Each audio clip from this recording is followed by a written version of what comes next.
dancing like they up in disco. You niggas in fist pump, you stay up at dip low. You niggas stay up and get low. Heard you way up in Frisco, and you say what the heck so. Every player gets snipped nose, acting gay up in Cisco. Might take the day off and play up at Mistos, causing chaos and play up Calypso. I pause in kitchens and caused addictions. I pause prescriptions and cause inflictions. Lil Bixby playing in stores and bricks and on the dark web. You gotta pause every doors, cause encryption. Tesla engines, pause the pistons. I seen every floor I leave sore and listing. For that action, they sponsored the Bronson. They was hooked on that shit like Johnson and Johnson. That freeway, Ricky Ross, straight out of Compton, straight out of Bumpton.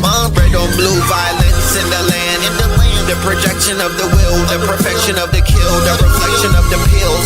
I'm a frontline soldier, I'm no doja. These crystals not for focus in crypto. Diamonds is dancing like they up in disco. You niggas in fist pump, you stay up and dip low. You niggas stay up and get low. Heard you way up in Frisco, and you say what the heck so. Every player gets lips now, acting gay up in Cisco. Might take the day off and play up at Pistols, causing chaos and play up Calypso. Hickory dickory down, hit a lick, put the sticky in the box. When the blicky get hot, lick off a shot. Heavy in the meadow, we slip off a knot. Heavy in the ghetto, they crib walk a lot. Crib walk the crypto, lift off the stocks. Drips off the crystal and pots. Disco rods in the blocks on my chain from the crystal shop. In the light there, lift off the rock. Toe Virgil right chain on my block. White paint on my socks. White paint on my socks. Hickory dickory dock. Hit the lick, put the sticky in the box. When the blicky get hot, lick off a shot, we lick off a shot. Players in crypto, diamonds is dancing like they up in disco. You niggas in fist pump, you stay up and dip low.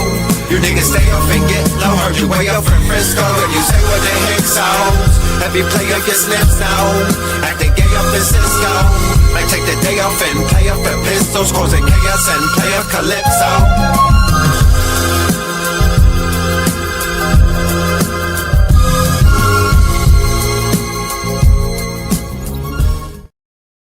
Hey. How many of y'all stay with the Hyksos? How many people stay with the Hyksos? How many people play with the Yo, shout out to the family. Peace to you and yours. Peace to you and yours. Peace to you and yours. Welcome to another episode of Sacrilegious Sundays. You are now rocking with the best. Yes, this is your host for the evening, Brother Red Pillar. Yeah, I'm talking about. We are in the building. Yes, indeed. Here for another one, like we always do around this time. I hope that I'm not here too late and whatnot. You know, I'm talking about late night Schooly Red, late night Fly Sinette, late night Napoleon Pill.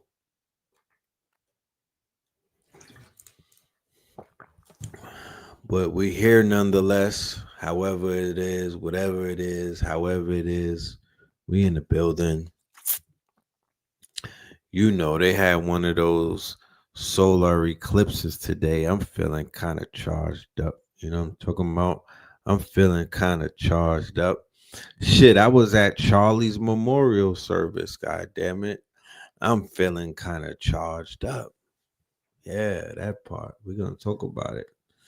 So, let's go ahead and do the roll call. And no, you will not doze off. This is gonna be one of them ones. So this is like a good blunt of that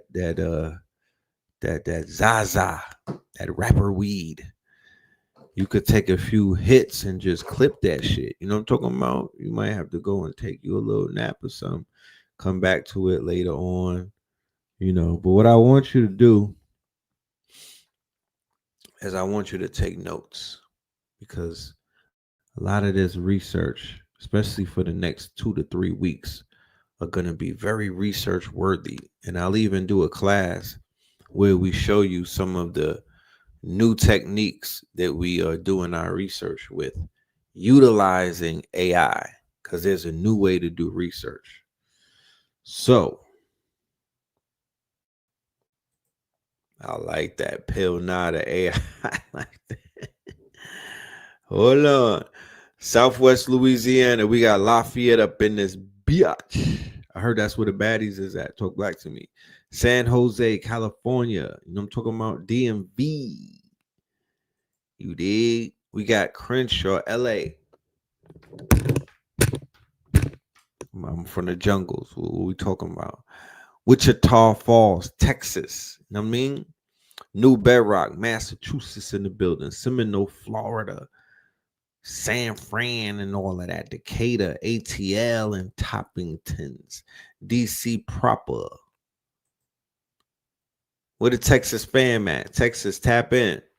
Bed-Stuy, Georgia in the building. Bed-Stuy, Georgia in the building. Santa Rosa. Santa Rosa. You know? Demonic. I like that. That's a dope ass title right there for another show. North Las Vegas. Moorish Mississippian in the building. We got PG County in the building. 305. Yeah, I'm talking about. Shout out to the 305. Shout out to Massachusetts. Shout out to Philly. Shout out to Oklahoma. Shout out to Georgia. Shout out to the DFW. You dig? I'm ready for the future, Red. Yeah, me too. I'm living in the future. Well, pull up. You moving to Thailand in January? Yeah, just keep one of them couches open. I might have to pull up one day to Thailand with my book bag and whatnot. Be like, I'm couch surfing in Thailand, my niggas. Take me, you know what I'm talking about? Take me in, hold me down. Nah, but real talk.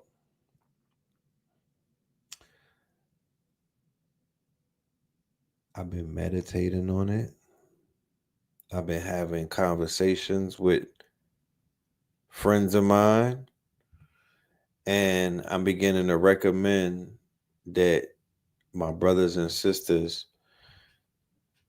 go outside of the borders while you can and go set up shop. You know what I mean? Go make a little bit of make some businesses, make some moves outside this biatch, and make it comfortable so when brothers such as myself and others venture forth, you know, we're accommodated, because we want to go to where we're accommodated. I'm only going where I'm invited. That's my new rule. People be throwing things, but if they didn't invite me, I'm not going. That's after watching the movie Sinners and other things, I'm only going where I'm invited. I'm not pulling up nowhere where nobody invited me and gave me the amenities. I'm sending my rider ahead of me too. I don't need rock star treatment and none of that crazy shit. I just need treatment. Respectfully. I just need treatment. You know what I'm talking about? I just need treatment. You know? Just treat, no jankiness. I just need treatment. But 2026 is the year of moving around. 2026 is the year of the venturer or the adventurer. And I'm just putting it out there. You know what I mean? If that's something that resonates with you, then you already know what it is. You know, the world is too big to not explore it. And the way things are looking, I would just literally want to wake up and put my energy and my brain power in an environment in a country or a surroundings where it's going to generate and yield more results than, you know, being in the hood in the concrete jungle, you know.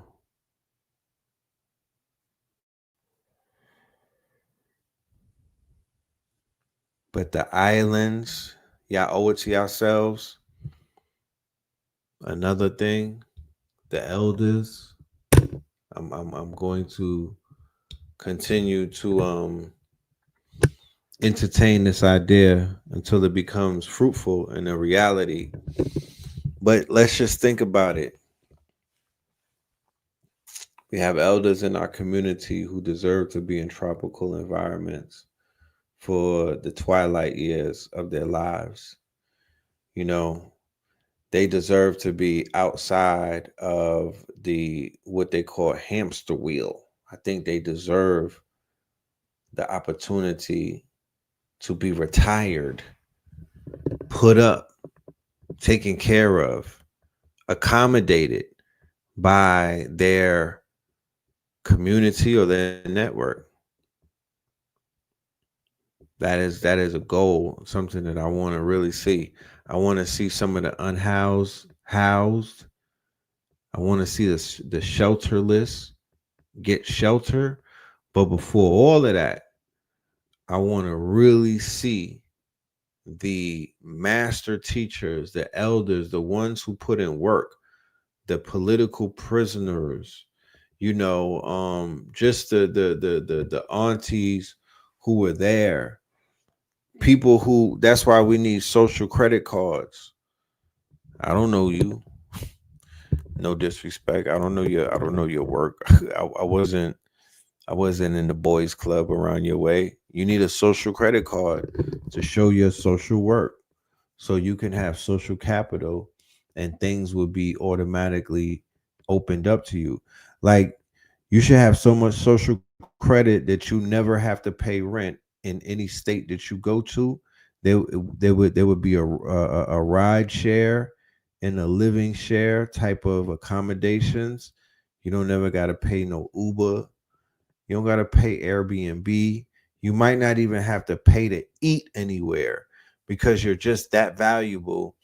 Because one thing about elders versus a hot shot, somebody who goes viral or somebody who's lit online, is that the elders have what is known as compounding value.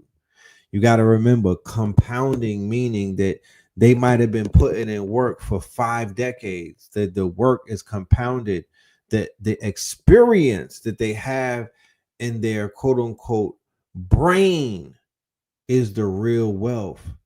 They have the experience, they have the data, they have the memories, they have the raw memories.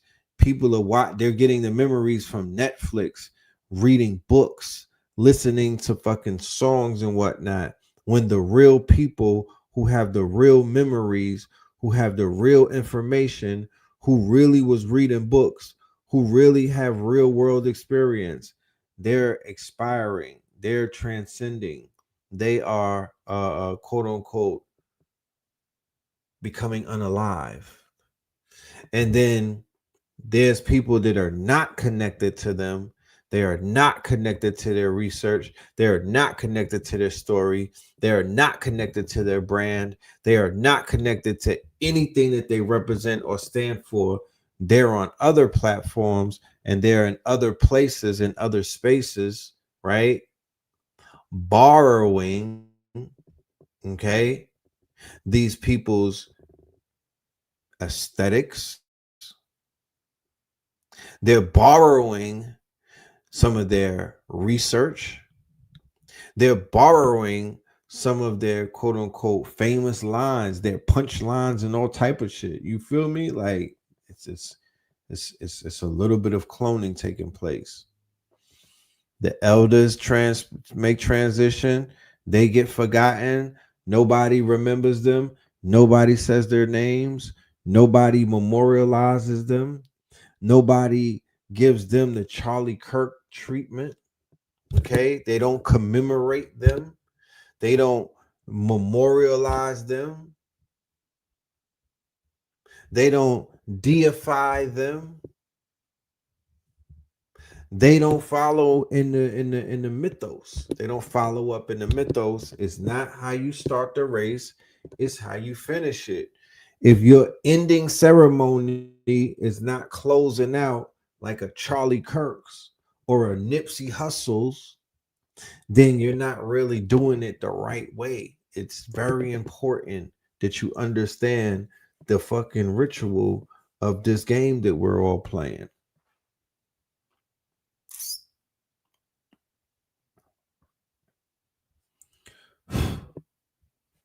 How many people in the audience bared witness today to the high level ritual that took place in Arizona?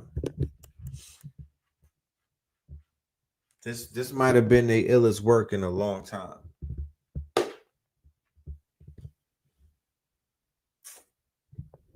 This might have been the illest work in a very long time, bro.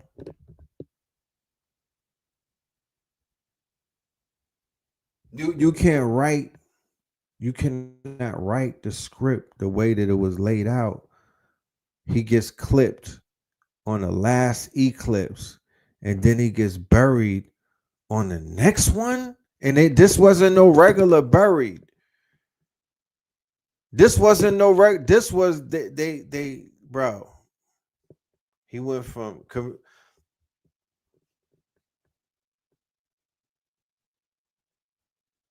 bro, bro, straight crusader shit, straight call to war, straight. They did not. They pulled all of the mask off.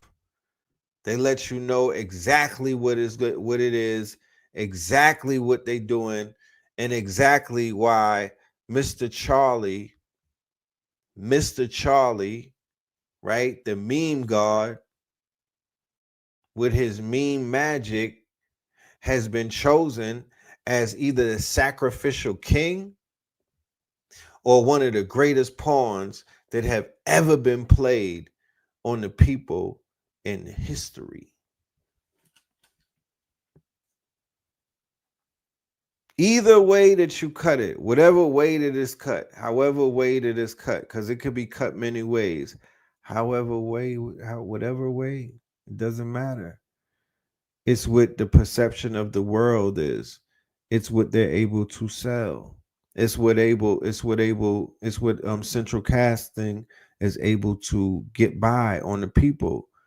It becomes real in what we know as hyper reality. You understand? You witness hyperstition in real time, right before your very own eyes.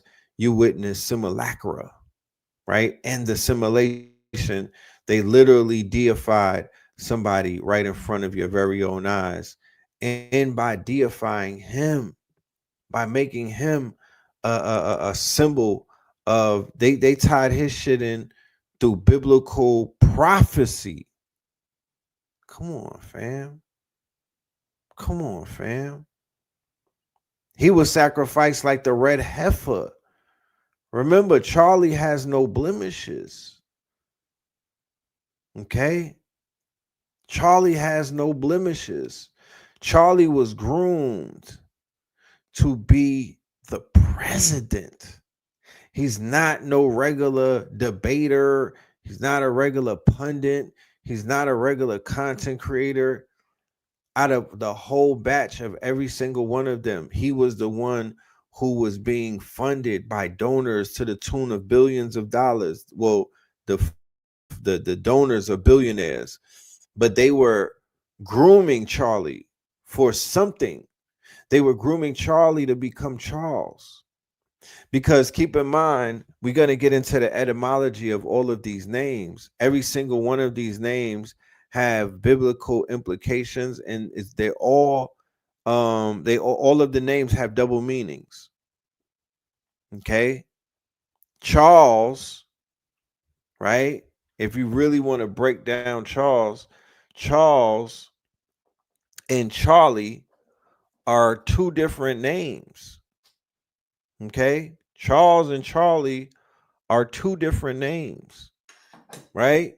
So Charlie, etymology wise, Charlie is the trickster. Okay? Charlie is the trickster and Charlie is the clown, right? So you have Charlie Chaplin, you have Charlie Brown, you have Charlie Kirk. These are people who are the tricksters who are able to make fun of the king and whatnot. They are satire. The Charlie is Charles, not yet grown up to Charles, because Charles, the etymology on Charles is the emperor. Charles is the king. Charles is the free man. You understand? So you can't have King Charlie. It's King Charles, right? So you have Charlemagne. Okay, Charlemagne is the king. Charles Martel, the hammer, is the king. But Charlie, right? Like Charlie Chaplin, right?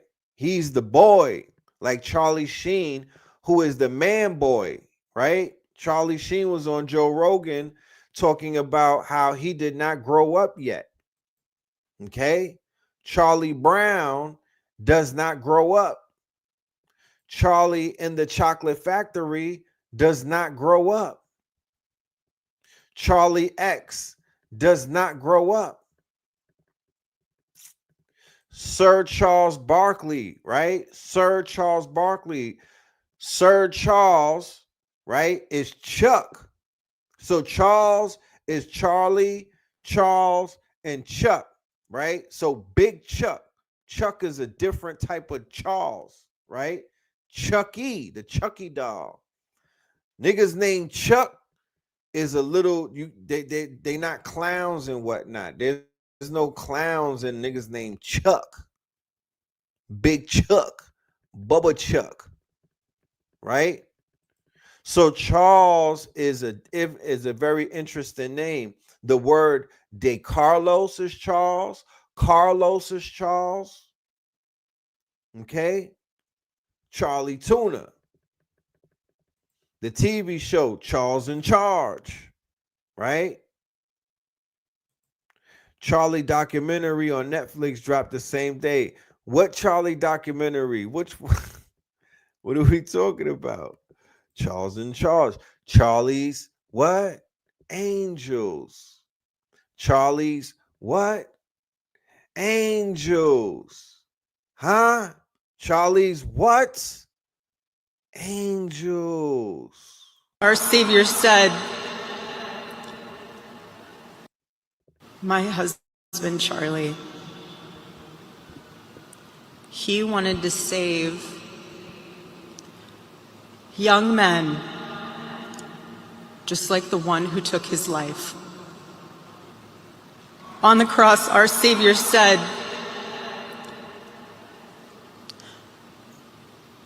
Father, forgive them, for they not know what they do. That man. Fam, you cannot tell me Vince McMahon and them niggas, Triple H and them is not behind. This is a WWE production. That's why Dana White was there, bro. Are you fucking dumb? Nigga, this was sponsored by Prime Drinks in the WWE. Where is her leotards? Get to wrestling, sis. Like, are you fucking like where's Roman Reigns at? That young man. I forgive him.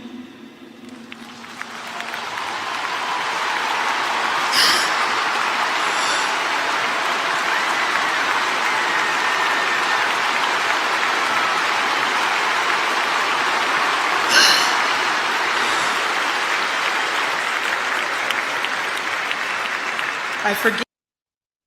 If you for one moment, melanated man, woman, and child, if you for one moment don't know what you are looking at,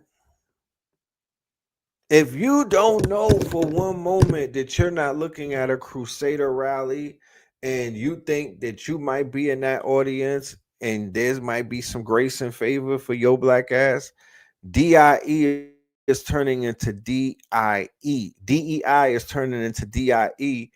And these people are right. Yo, this was it right here. I don't know what else to say. I don't know what else to say, bro. But if Negroes are moving the same on Monday like they was on Friday, then bro. Forgive him because it was what Christ did and is what Charlie would do. The answer to hate is not hate. The answer we know from the gospel is love, and always love. Love for our enemies and love for those who persecute us. I need somebody to go live right now in the Christian household. Dead ass, like y'all niggas is missing out on internet gold. I needed somebody that was where's y'all? I'm not talking to y'all specifically, but where's the innovation inside of the community? Like, mine's supposed to be going live with the hidden camera to show the black people watching the Charlie Kirk ceremony going Bible thumper crazy. I need to see niggas going. I need to see the household where niggas was going Bible thumper crazy. I need to see the aunties and them catching the Holy Ghost over Mr. Charlie.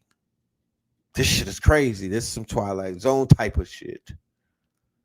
But you know it was, you know it was happening. You know what it was happening. Oh, nah, they cooked big time tonight, bro. They was cooking big time. The production on this one, I thought Nipsey Hussle shit was high level. Nah. They stepped on that. The production on this one right here, oh no. I'll see you in Valhalla, my nigga. I'll see you in Valhalla. To get to Valhalla, Indian edition. Step 1. Spend 6 hours a day on Twitter Spaces arguing about the West while living in Mumbai. Step 2. Quote Julius Evola, but only in between reposting Andrew Tate reels and Virat Kohli highlights. Step 3. Wait for your moment. A press conference, microphones flashing, and instead of saying justice will be served, you look dead into the camera and declare, I'll see you in Valhalla. The Norse gods look confused, the RSS uncles clap, and somewhere, someone wearing an Indian air fryer tee is shaking his head. Get yours at childrenofkhan.com, link in bio.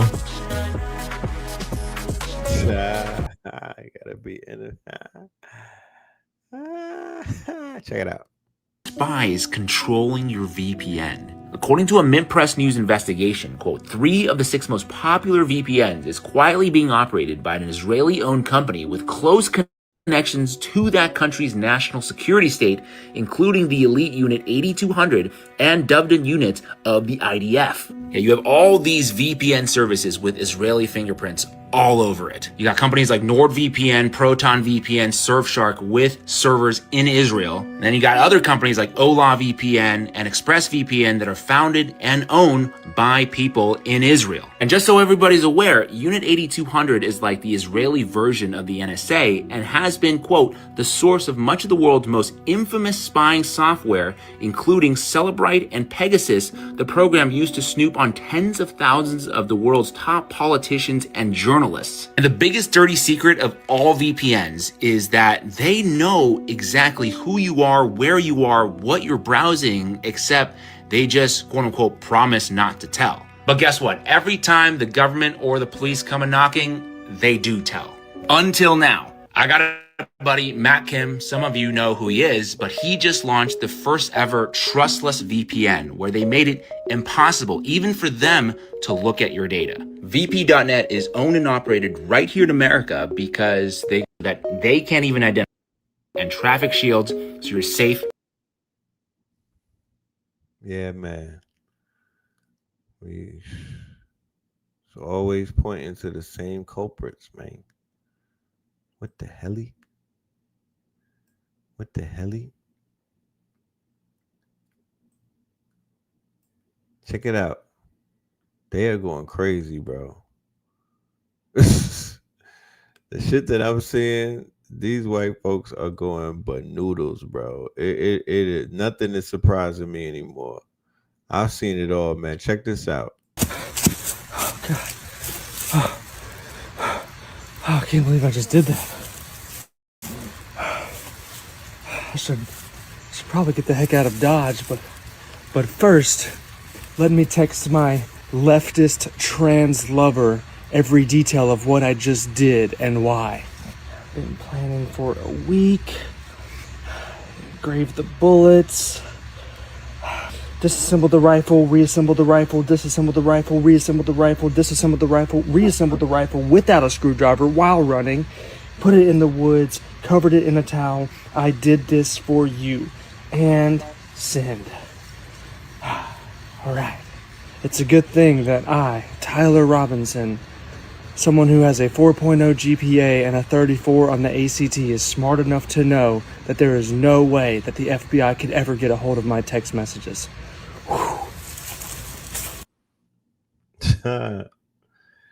Now, I want to real briefly, because we're talking about names, and we're gonna get into Charles, right? So let's finish breaking down Charles, and then let's get into Tyler, right? And let's break this thing down. Let's explain to you how games are being played, and you might not even realize it, because words create worlds, and words are being programmed into our subconsciousness, like the movie 3 Levels of Inception and whatnot.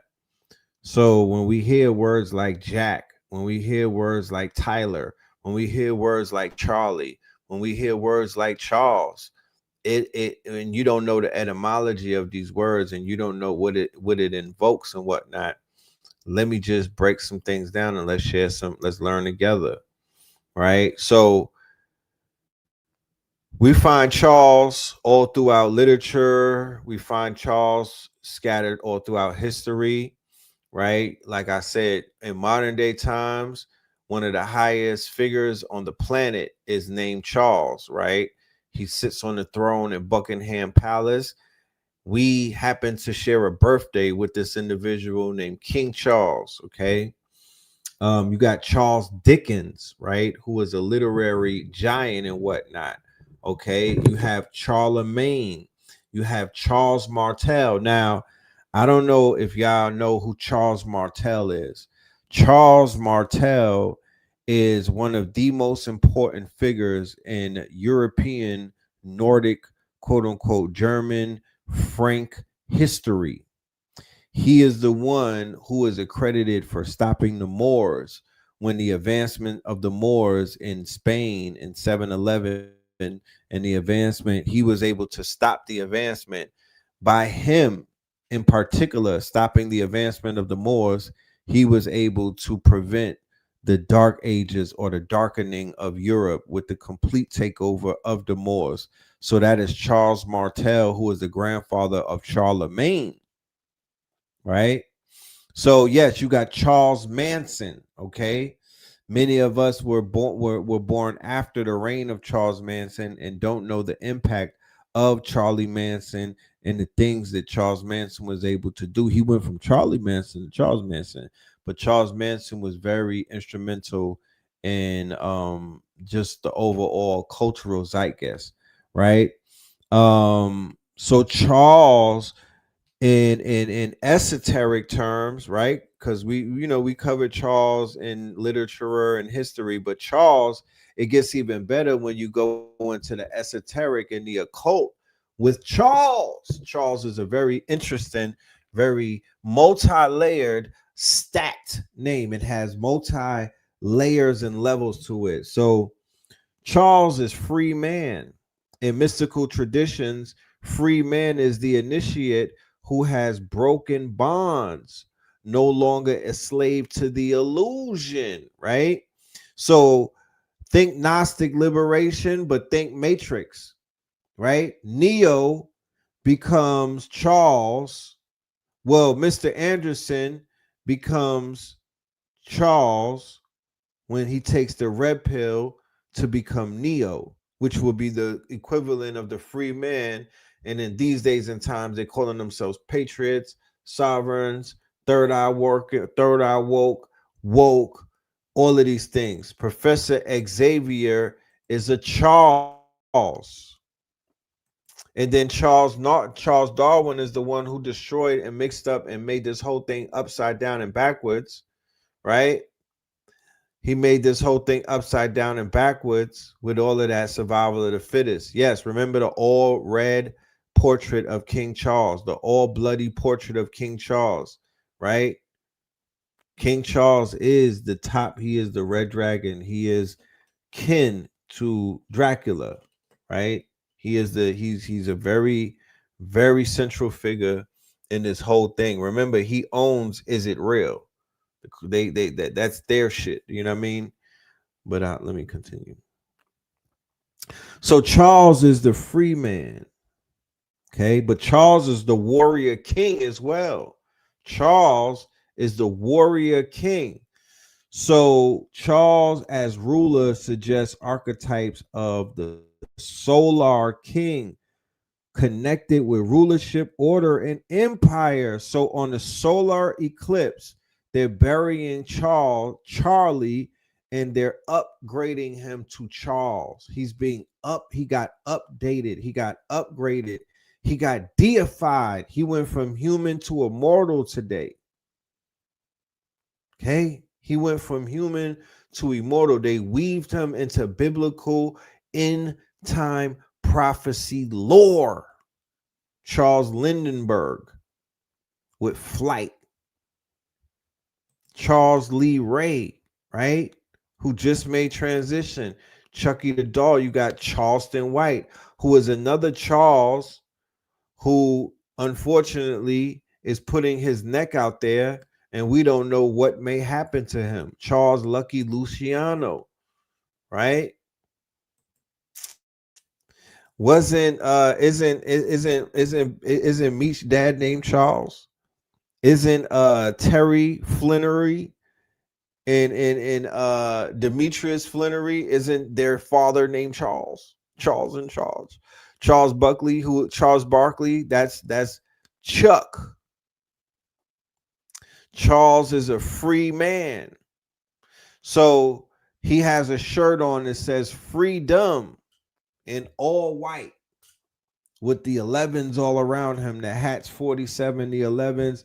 He's wearing white for the very first time, right? He's wearing white for the very first time. He's always wearing black. This time he's wearing white and the shirt say freedom. And then KIRK stands for church. So you have free man and church. He's a biblical figure that they raised up to the status of martyrdom. Okay? Once you become a martyr, you become a saint. Once you become a saint, you become, bro. This is who they'll march to war with, right? When the saints come marching in, this is who they'll march to war with. This is who they'll spill blood for. This is whose spirit that they say will invoke and envelope them and cloak them in warfare when they march forward. And the marching orders are on thousands of hours of footage that's left behind in his name that has now been sanitized, and it's now been elevated to a place of lionization. So his word is law, fam. His word became law by him getting clipped, or allegedly. They made his word law. So every single thing that he said about black women, melanated men, all type of crazy shit that he was espousing, they made it law. And the government is standing up there with that crooked smile saying, you know, nigga, if you don't know what time it is, we're about to show you what time it is. So he's the embodiment of Project 2025. The spilling of his blood brings 2025, Project 2025 to the forefront. But let us continue about Charles, right? Charles as a ruler. Shadow of empire. Charles is also tied to the monarchy's fall. Charles, regicide turns Charles into the martyr king, right? Whose blood sacrifices rebellion. He's a martyr king. Okay? He was a soft bitch. Oh, of course. Of course. But nigga, you see it. He was a soft bitch. You know what I mean? Softer than Charmin tissue.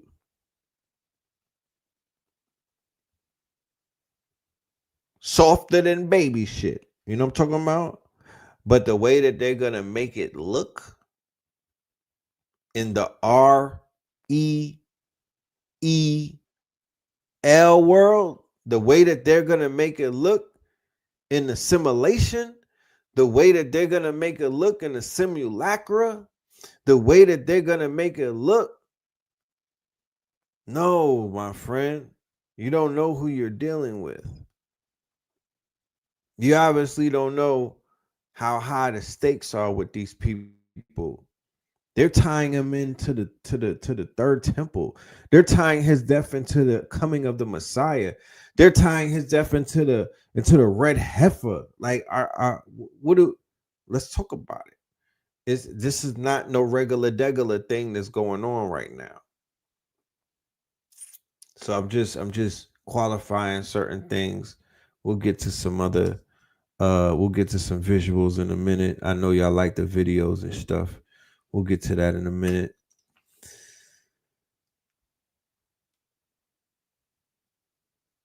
So Charles, etymology wise, is the sacrifice king. I didn't make this up. Charles, etymology wise, is the sacrificed king. So then you also have Charles as everyman. That's why Charles is becoming, right? Remember, how many people remember We Are Charlie?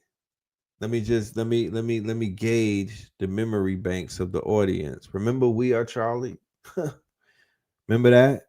Remember We Are Charlie. We Are Charlie. We Are Charlie. We Are Charlie. That's Charlie Hebdo 10 years ago.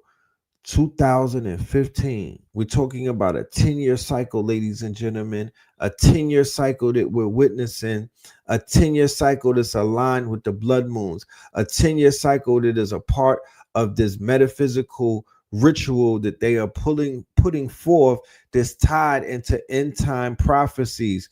This is spirit cooking shit taking place in real time before your very own eyes. Remember Charlie Hebdo. What was that case? What took place 10 years ago? Let me remind you. In Paris, the same place that's falling right now, the same place that's burning right now, some of the same places that are falling apart and whatnot. They went against the norm and they disrespected Allah and they did some desecration type shit to a sacred Islamic principle, and then they got walked down upon. And 12 people lost their lives in that. That was called Charlie Hebdo in overseas, 2015. Remember that? Yeah, he drew a picture of Muhammad. And then there was this thing going down where they were saying, I am Charlie, Jesus Charlie. It was a French slogan.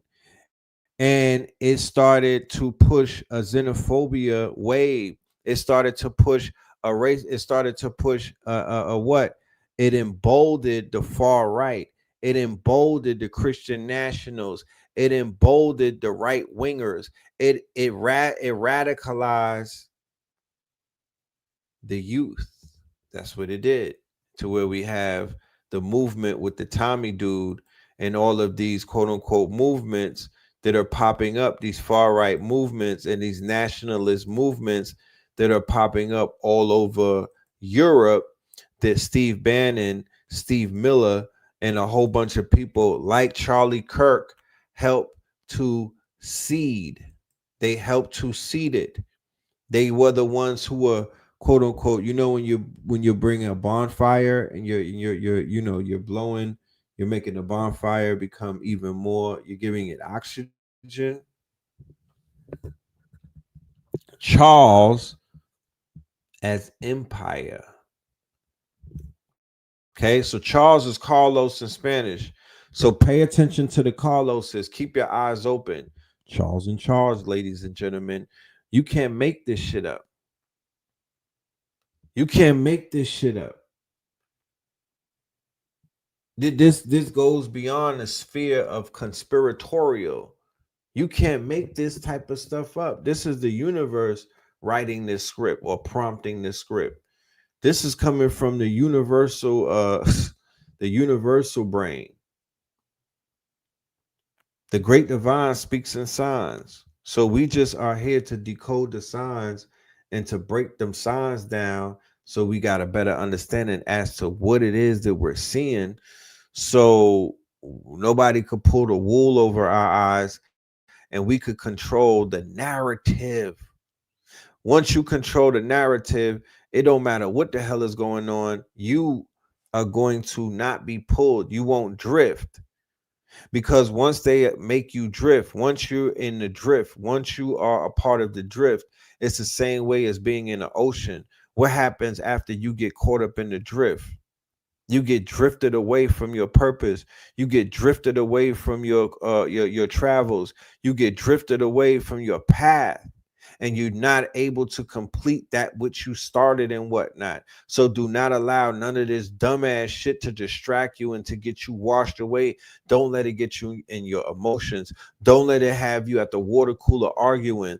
Don't let it make you feel like, if you see somebody celebrating or none of that, you're the observer. Don't take none of this personal. None of this shit personal. Not a thing.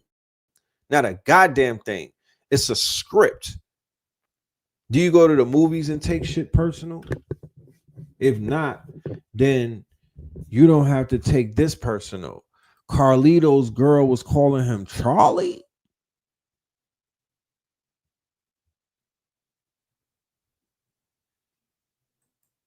So Carlito's way is fucking Charles' way, nigga. Charlie's way. Anyway. So Charlie as empire, full Charles, big Charles, like big Charles. So the stabbing in Charlotte, which is Charles, and the attacker's name was DeCarlos, which is Charles. Come on, fam. I repeat, the stabbing was in Charlotte, which is Charles, and the attacker's name was DeCarlos, which is Charles.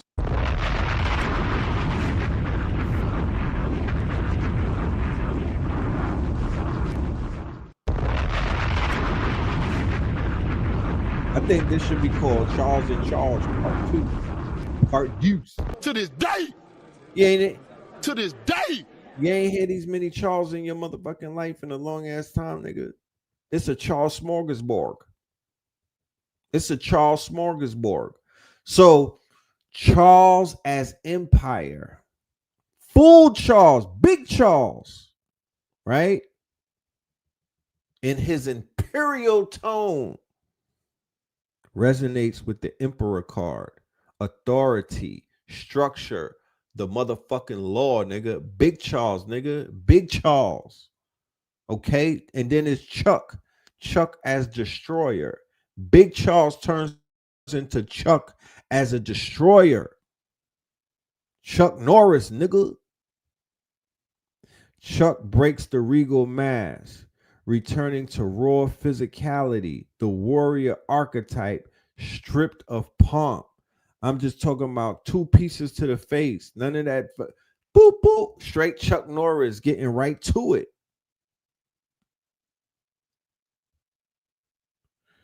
So the Char and Charles, the Char and Charlotte, The char in Charlie stands for burn. It stands for fire, but fire as in purification.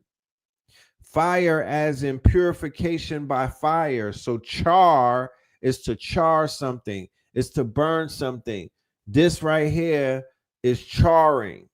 Okay, this is char. All right. The LES, the less, it rhymes with less, right? Emptiness, detachment. Okay. So together, Charles will be read as he who is purified by fire, becoming less in order to become free.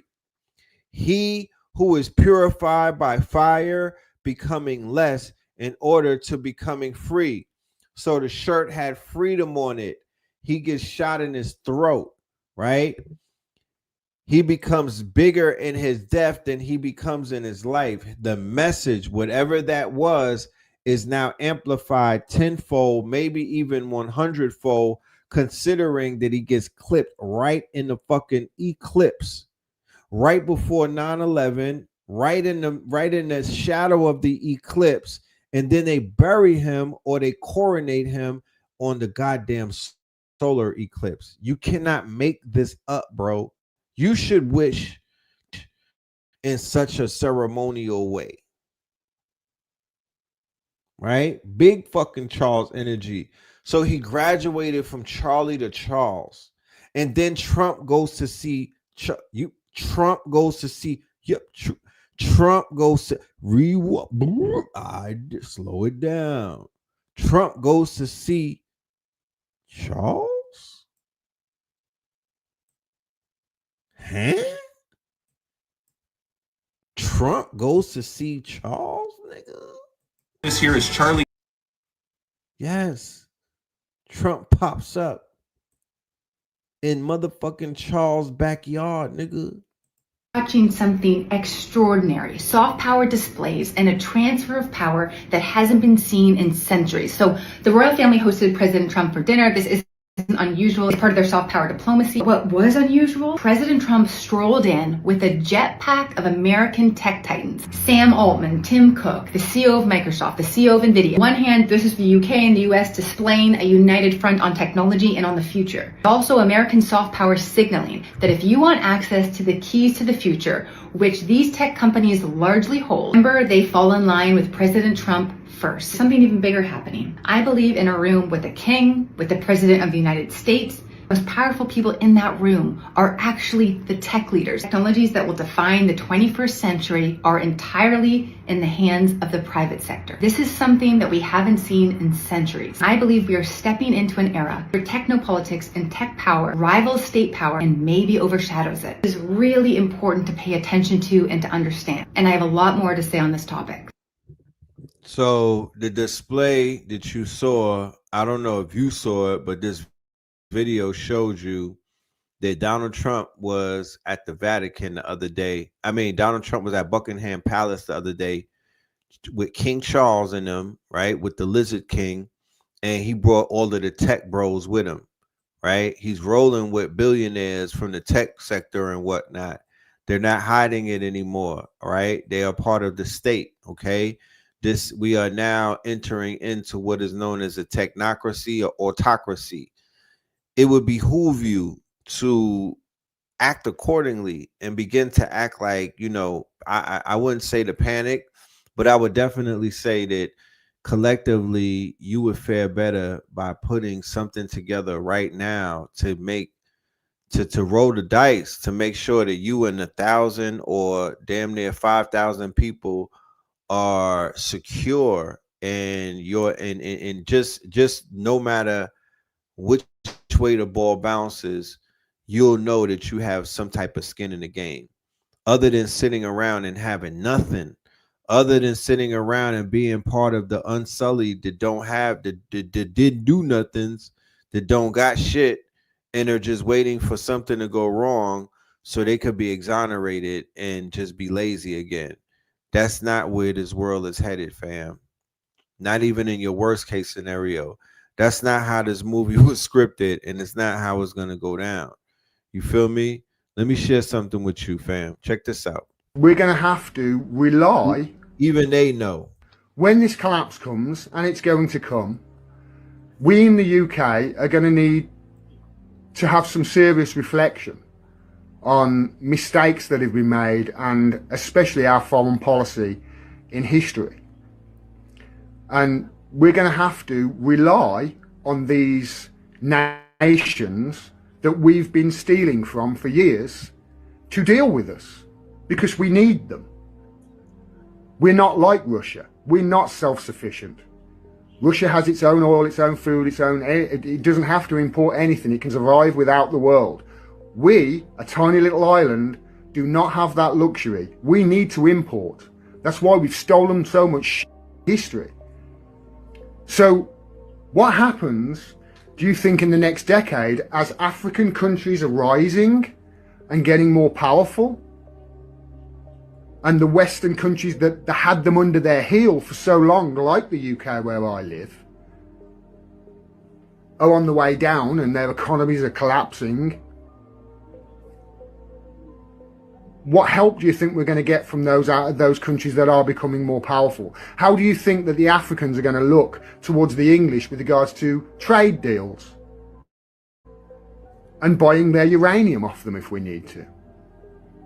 They're not going to look too kindly, are they? Especially if there's absolutely no apologies whatsoever. And as far as I can tell, this country doesn't apologise for jack shit. And the reason it doesn't apologise is because if it apologised for the stuff that it's done, it'd have to start giving back all of the stuff that it's stolen. I've spent hours inside the British Museum. That place is an absolute... It's a treasure trove. It's incredible. And it's nearly all nicked. And we're going to have to, in the UK, in the West, really start looking at our place in the world and really start looking as to whether we really do value the things that we say we do. I saw somebody earlier saying, you know, this is what the West do. They just play pretend. It's no wonder the West now accept a man being a woman if he just identifies as one, because we in the UK have been identifying as a nation that is on the side of law and order. A nation that values free speech as it's censoring everybody. A nation that values freedom of the press and is a shining light and a beacon for freedom of the press throughout the world, whilst it's literally torturing the best journalists the world has ever seen in its capital. It's crazy. Like Noble Drew Ali said, he's going to make them tell the truth, right? He's going to make them tell the truth, and that's all it is. And there's so much more truth that they are going to be telling. This is just the beginning. Like, really prepare yourself and really get ready to hear some shit that you've never heard before. But let's continue the breakdowns of the names and whatnot. Let's continue the breakdowns of the names, because the shooter of Mr. KIRK goes by the name of Tyler. The shooter of Mr. Charles, or Charlie, goes by the name of Tyler. And the minute I heard Tyler, in a minute a lot of people heard Tyler, because the cultural zeitgeist, the programming that we have as Americans, it prepares us and it automatically puts us in this quote unquote space where we already have the subconscious programming. It's already loaded in our hard drive. So the minute I see Tyler as the shooter, I automatically think Tyler Durden. My mind takes me right to Tyler Durden Fight Club. And what was the number one rule of Fight Club, ladies and gentlemen? When you get into the Tyler Durden lore, when you get into the Tyler Durden lore, it takes you down a very interesting rabbit hole. So literally, Tyler Robinson, who they just arrested as the shooter of quote unquote Charlie Kirk, is Tyler Durden from the movie Fight Club. He is living out the same type of quote unquote life that Tyler Durden was living out. Now think about it. You gotta be able to remember what this movie was about. Tyler Durden was the alter ego of another man who was Edward Norton in the movie. But what was Edward Norton's name? What was Edward Norton's name?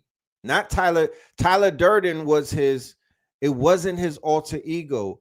It's his dualistic twin. It's his shadow.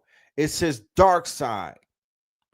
What was the Tyler? What was the name of the person who Tyler was cloning?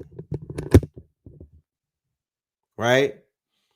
Because it's two Tylers. So you had Tyler Durden, but then you also had the other person in the background, and his name is Jack. Okay? His name is Jack. So in the movie Fight Club, the man who is not named, but his friends call him Jack. So Tyler and Jack are the same person. Let's do the etymology on Tyler. First, let's do the etymology. Let's do the breakdown on who Tyler Durden is for the family and the audience. That may not know who Tyler Durden is, don't know nothing about Fight Club. For the ones who watch Fight Club and still remember it, Tyler Durden, the anti-hero. He's one of modern pop culture's most slippery tricksters. Equal parts Dionysus, Loki, and the Nietzschean's Ubermensch, all wrapped in a leather jacket and soap suds. His lore comes mainly from Chuck Palahniuk's 1996 novel Fight Club and David Fincher's 1999 film adaptation, but Tyler has since become a cultural archetype in his own right. Here's the rundown, right?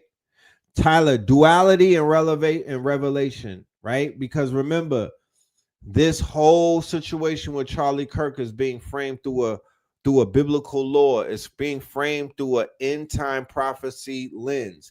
Is being framed against dark, against evil. Is being framed as a quote unquote as a martyrdom, martyrdom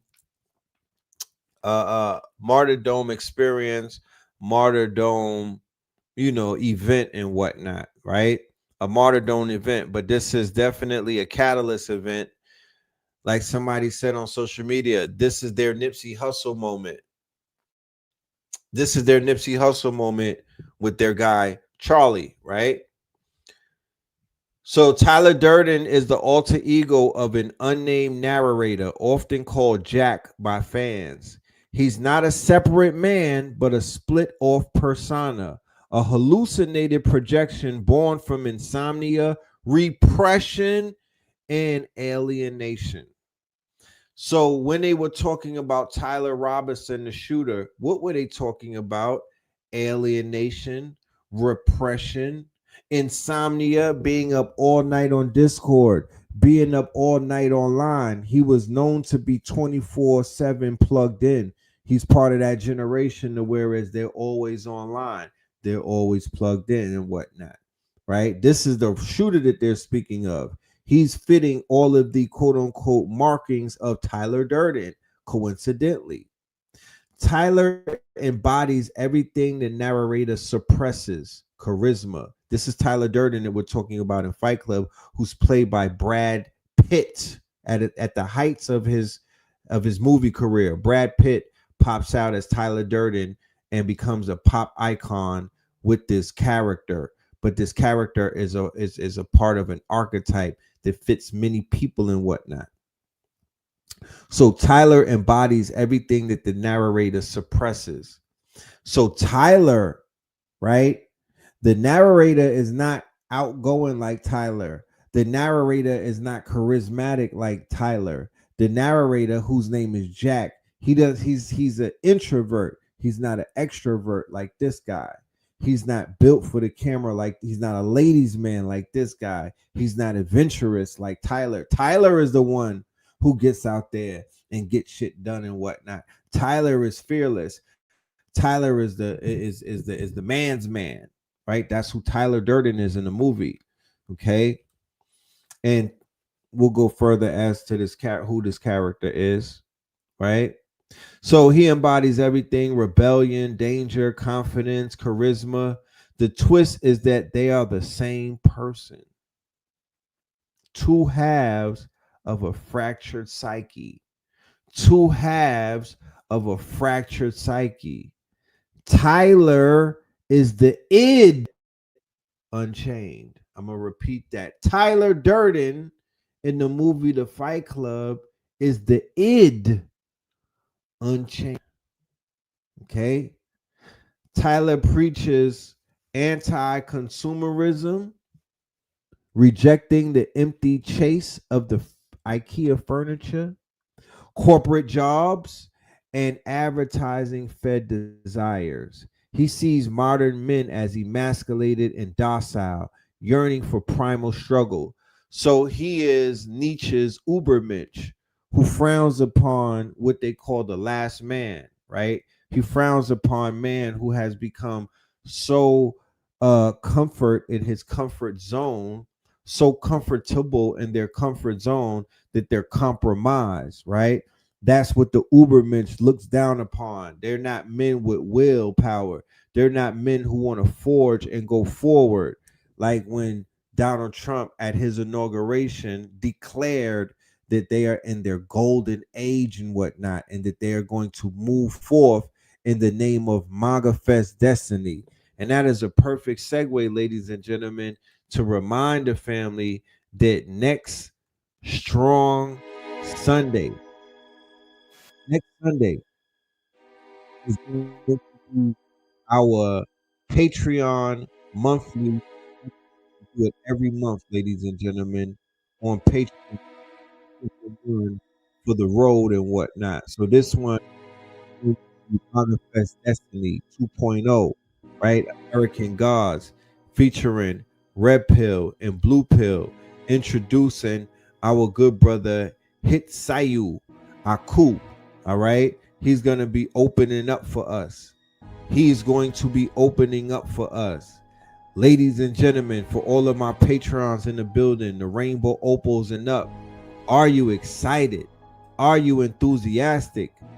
I know you can't wait for this information. It's been a minute since we had one of these lectures and whatnot. We've been doing workshops, we've been doing master classes, but it's time to bring it back to the metaphysics. It's time to bring it back to the occultism. It's time to bring it back to the research. All right. Next Sunday, make sure y'all are in the building. You cannot miss this one. This is going to be a classic. A classic. We did part 1 in New Orleans right around the time of the Super Bowl. Shut it down. We might even have to put that on the YouTube and let y'all check that out. MAGA Fest Destiny 2.0. If you know anything about what me and Blue are doing with this decoding and all of this, then you already know what it is. Tap in. We will see you in the building. Tap in. The description for the tickets, or the link for the description, is in the description box. We will have it pinned in the comment and whatnot, and the mods will be disseminating the links throughout the show. All right. As a matter of fact, man, if you get a ticket tonight, I'm gonna send you part 1 of MAGA Fest Destiny. That's gonna be on me. That'll be on the house for tonight. You will have access to MAGA Fest Destiny 1. We just did it in February. That's when Blue predicted the Pope was gonna kick the bucket. You know what I'm talking about? I mean, look, we soothsayers, you know, don't be mad at us. We are just telling the story the way that it's written. No Diddy. So Tyler preaches anti-consumerism, right?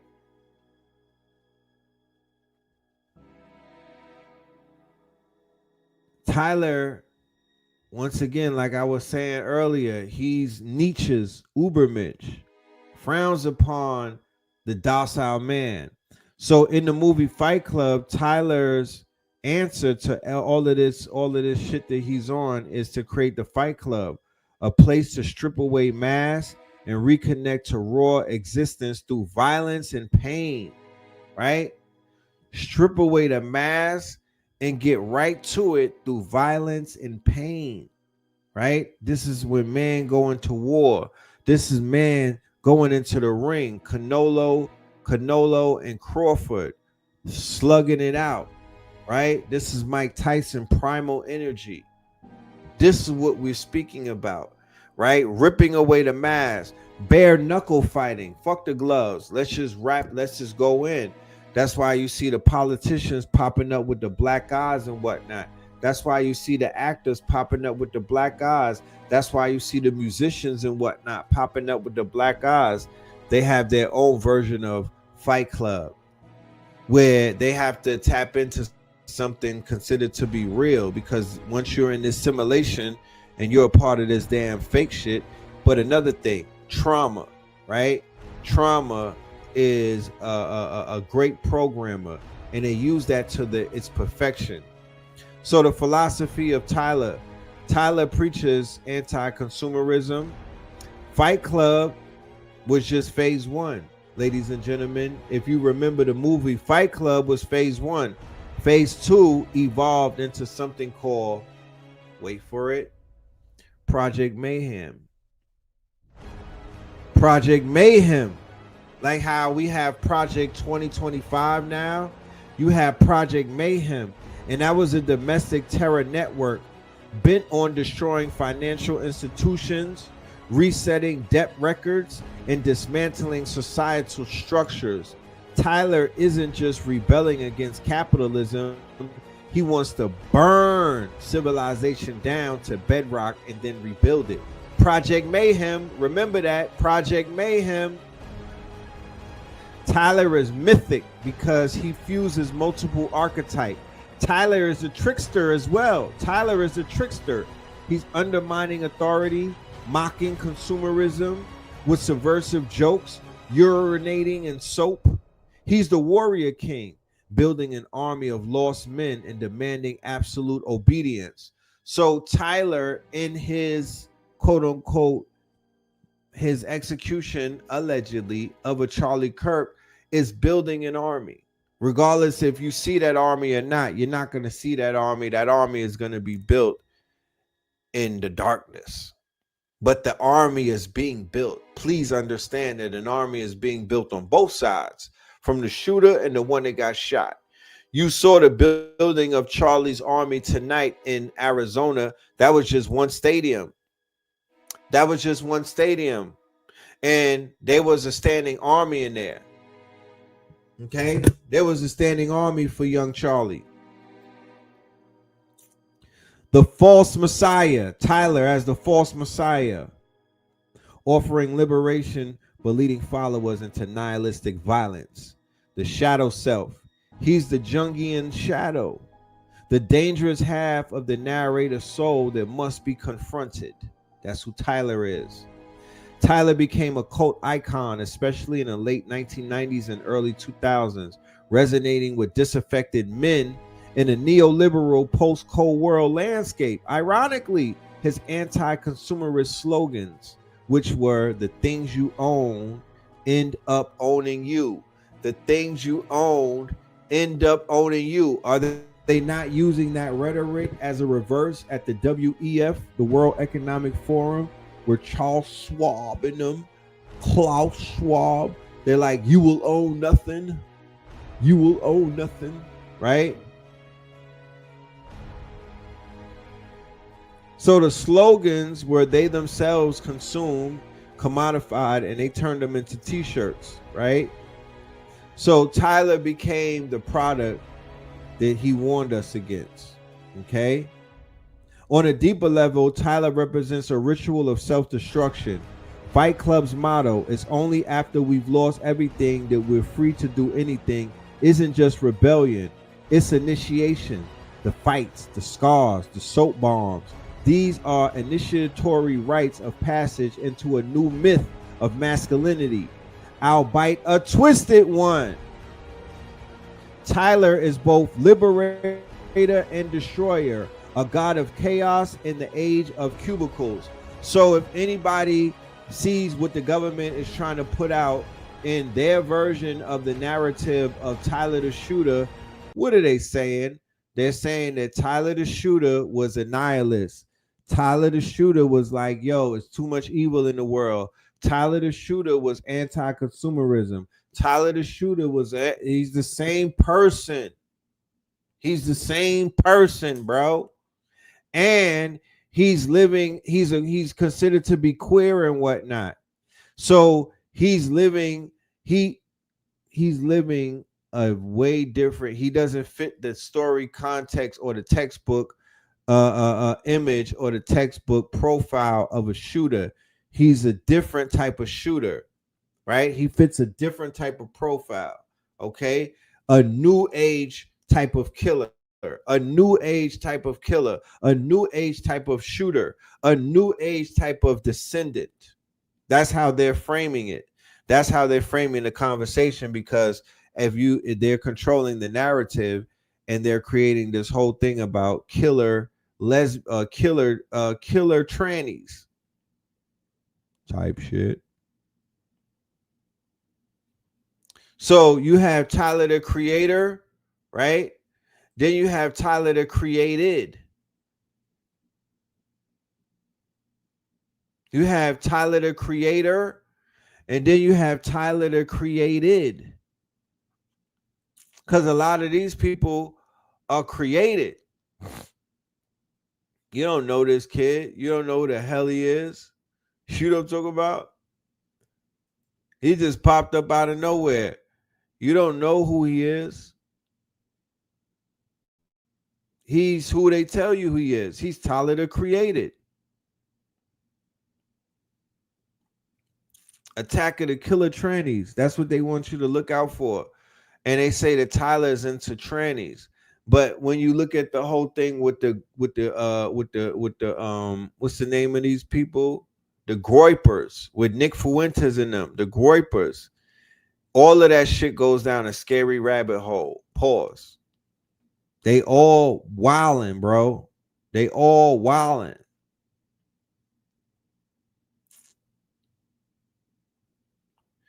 So before we move forward, there was a person that they said that Tyler was tethered to. And in the movie Fight Club, that person's name was Jack. And the origin of Jack comes from Middle English. It's a diminutive of John. So Jack is John. And then the Hebrew is Yachanan, like Dr. Ben Yachanan. Over time, Jack broke free from being just a nickname. By the 14th century, it was used generically to mean a man, damn near any man. Jack just fit the title of any man. So you had a jack of all trades, you had lumberjack, you had steeplejack, you had union jack. Jack is simultaneously common and anonymous, the everyman and the nobody at the same time. That's Jack for you. Jack comes up in literature, Jack and the Beanstalk. You got Jack the Giant Killer, Lord of the Flies. You have Jack in the Fight Club. They say, I am Jack's arm. Sad.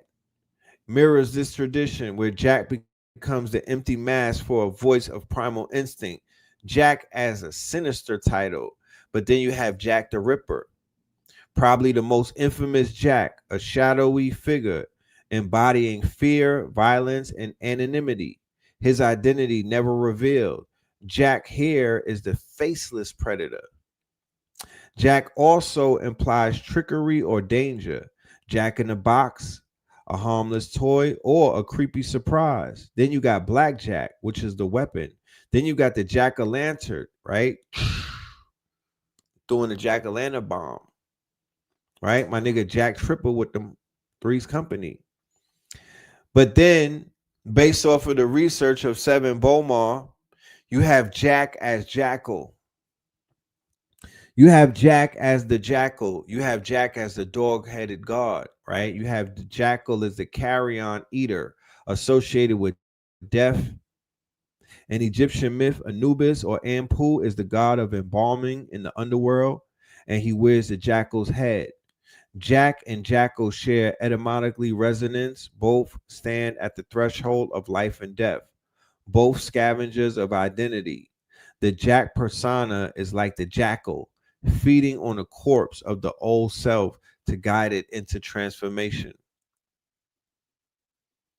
Tyler Durden as Jack is Anubis in disguise, a psychopomp dragging the narrator through initiation by chaos, right?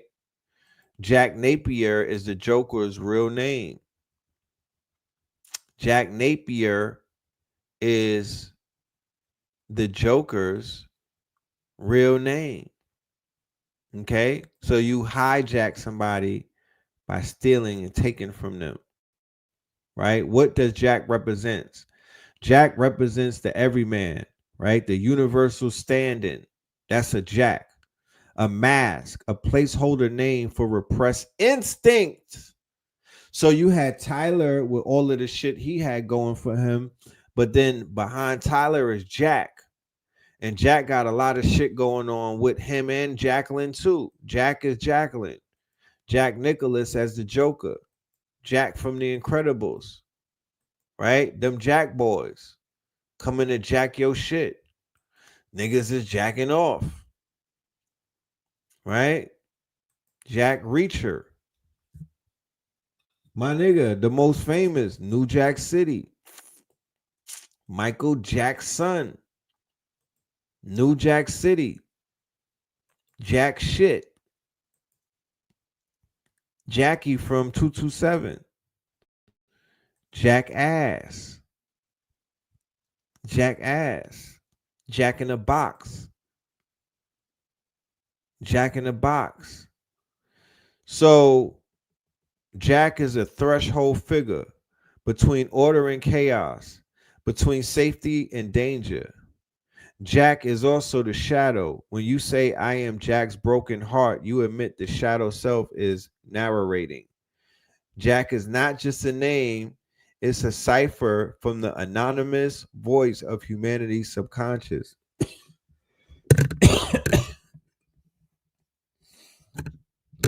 Did you just hear that? Jack is not just a name, it's a cipher for the anonymous voice of humanity's subconscious. The crypto meaning of Jack. The shadow of Jack runs from fairy tales to killers in the night, from card tables to Egyptian death gods. When the narrator says, I am Jack's cold sweat, he's plugging himself into that archetypal current. The nameless everyman possessed by a darker guide. Okay? So that's Jack and Jill. Jack of clubs. Right? All work and no play makes what?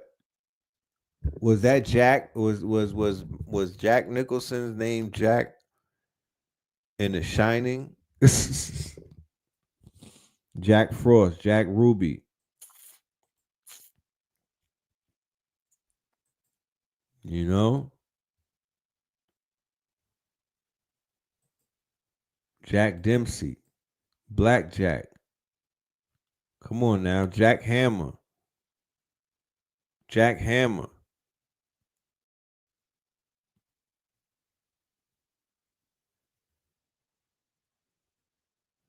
My nigga Jack Black. Jack Black. Remember Jack Black? Shit. So we put together a slideshow. You know, man. You know, we do what we gotta do, man. We do what we gotta do. Let's see some more videos and we're going to go to this slideshow. Of Charlie Kirk, I was so moved just to hear it between services.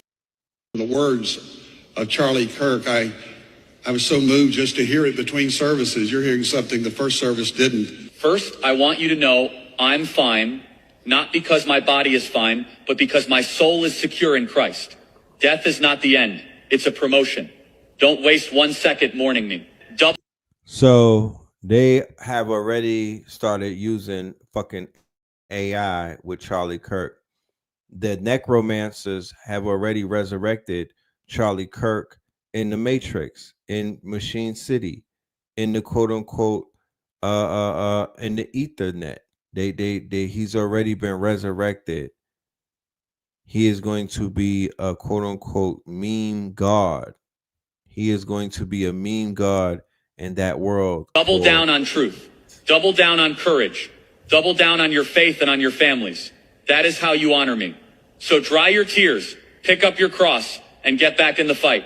Do it with joy. Do it with strength. And never ever let evil think it won. Look at them. I love you so much, church. I love you for things just like that.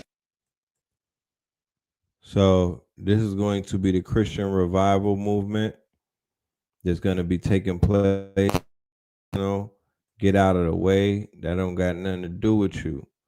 You know what I'm talking about? That don't have nothing to do with you. I promise you. When you see that shit coming, get out of the way and let them people do what they got to do. Worship their deities. But check this out. Things that make you want to say, Listen up, you guys. This is the most important video that you guys are going to see that's already being scrubbed from PNC Bank's own website, okay? Shout out to Scripted Reality 169 for pointing this out. We also shared this on my Eye to Eye weekly episode with Rambo and Cody. Now, what Scripted points out here is that this PNC Bank commercial aired 2 days before the Charlie Kirk shooting. What you'll notice here is Charlie Kirk has called out PNC Bank in years past on Twitter/X, and this is a commercial about a mother and 2 children. You can't see the daughter in the back until I show you the commercial itself. But once again, this commercial has already been scrubbed from PNC Bank's website already. So check this out. Bring flowers like a normal person. It's your father's favorite casserole. Who even eats it anyways? I've been meaning to tell you. Your father's alive. What? We figured out how to pay for school. Dad faked his death so his art would skyrocket in value. He's been down there for months. Had to lay low while I sold all the paintings. Hi, babe. I told the kids. Say hi. Hi, Dad. We're so happy you're alive. Or we could look at a few different savings options. I've been dying to see some options. So right. Now, for those of you that think this is just another clickbait theory and another conspiracy theory, alongside all of the rest about his shirts, about his microphone, about who actually shot him, have a look at the gematria values of Steve Caldera, the father who faked his death, and Charles Kirk. Once again, this commercial from PNC Bank came out 2 days before the event that happened back on September 10th. Now, gematria is the Kabbalistic practice of coding letters into numbers, adding values to letters, hence gematria, which means geometry within language. Sure enough, Steve Caldera and Charles Kirk, perfect overlap in 2 of the 4 base ciphers of English gematria. That in itself stamps it right there, and there's a reason why PNC Bank has already removed this commercial from their website. There you go. There you go. So we're about to take a quick commercial break, ladies and gentlemen, with a world premiere. We're about to take a quick commercial break, ladies and gentlemen, with a world premiere. We are going to be premiering the commercial for the AI Masters and also the premiere of our new theme song featuring Red Pillar and Cambada. It's called Going On, aka Voltron.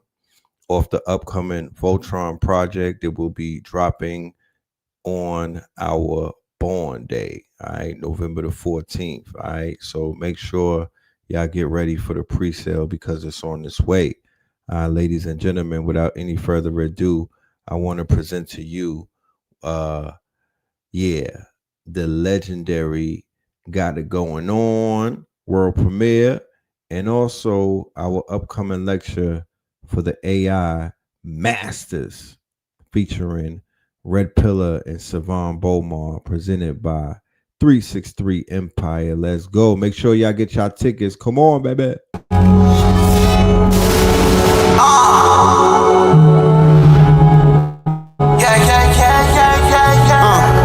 Hey, yo, we got it going on. I'm hit or right on my wrong. Yo, we got it going on. This is for the culture. Yeah. Hey, yo, we got it going on. I bring my niggas together, we transform and become the Voltron. Yeah. We hit or right all our wrong. Hey, yo, we got it going on. Yeah. Went through the fire, but it lit up my fuse. I'm blowing up like a bomb. Introduce you to God.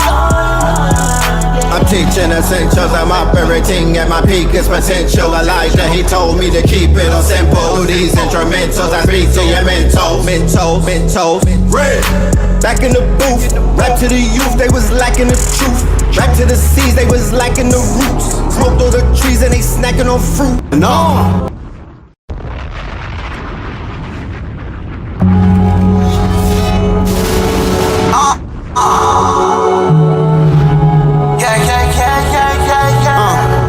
Hey, yo, we got it going on. I'm hit or right on my wrong. Yo, we got it going on. This is for the culture. Yeah. Hey, yo, we got it going on. I bring my niggas together, we transform and become the Voltron. Yeah. We hit or right all our wrong. Hey, yo, we got it going on. Yeah. Went through the fire, but it lit up my fuse. I'm blowing up like a bomb. Introduce you to God. I'm teaching essentials, I'm operating at my peakest potential. Elijah, he told me to keep it on simple. Through these instrumentals, I speak to your mental. Red. Back in the booth, rap to the youth, they was lacking the truth. Rap to the seas, they was lacking the roots. Smoked all the trees and they snacking on fruits. Bed, attached to my roof, detached to the roof on the back of the coupe. From the future, I'm back in the red and the blue, yeah, I'm back on my sneak. Niggas be biting, they cracking, they tracking, niggas be capping, they lacking, they truth. Put a toe tag on the back of they boot. Battle with nukes, I'm attacking, they truth. I wrote these bars in Sumerian text. The legends of Mu, I'm the Marian sets. It was written in Targaryen text. Came to conquer all my variants. Yeah, we got it going on. I bring my niggas together, we transform and become the Voltron. Yeah. We hit or right all our wrong. Hey, yo, we got it going on. Yeah. Went through the fire, but it lit up my fuse. I'm blowing up like a bomb. Introduce you to God. Back on the mic, was dead on my back, now I'm back on my life. Came back from the future, went back to it twice. When I rose out the grave, they say that dude is Christ. I'ma shine like a star, I'ma twinkle, twinkle as I light up the sky. The whole world was watching on the night I arrived. The Messiah's here, I guess it's finally time. I swear that I hear every prayer that you say. I was there every day, I was still everything. Chat, what the helly? Really? Remember, they got a pillar at the Vatican. Pope Pablo, where you at? You either fight or run. Life a game, I feel like I won. Hey, yo, we got it going on. I bring my niggas together, we transform and become the Voltron. We hit or right all our wrong. Hey, yo, we got it going on. Yeah. Went through the fire, but it lit up my fuse. I'm blowing up like a bomb. Introduce you to God. From the quantum shadows, a traveler emerges.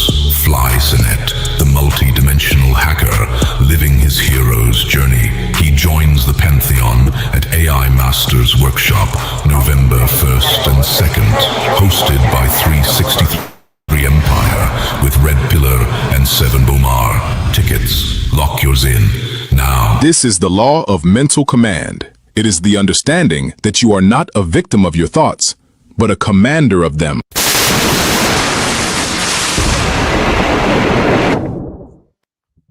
Yes, indeed.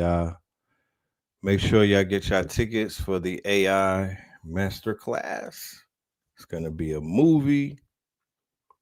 It's gonna be a movie. You know what I'm talking about? I can't promise you nothing, but I will promise you that it's gonna be a movie. You feel me? I will promise that it's going to be a damn movie, bro. I promise you, shit is going to be, man.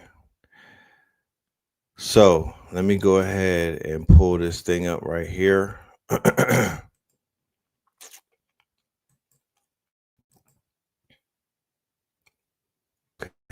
Okay, I put together a little presentation for the family. So we're gonna get into it. You know what I mean? We're gonna get into it. So yeah. Let's go. Let me see. Can y'all see the words on some of these? I surely can. And put my reading glasses on. All right. A chilling investigation into the ritualistic patterns connecting Charlie Hebdo, George Floyd, and Charlie Kirk, three figures whose pivotal moments, spaced precisely 5 years apart, have become sacraments in the new religion of digital nationalism and apocalyptic prophecy. This clandestine inquiry delves beyond superficial headlines, seeking to uncover the unseen threads weaving these seemingly desperate events into a chilling tapestry of modern myth-making and ideological fervor. Our methodology involves a meticulous cross-referencing of digital archives, an analysis of cryptic online forums, and a temporal study of cultural reactions surrounding each event. We seek to map the subterranean currents of belief that transform tragedy into dogma and public figures into sacred symbols.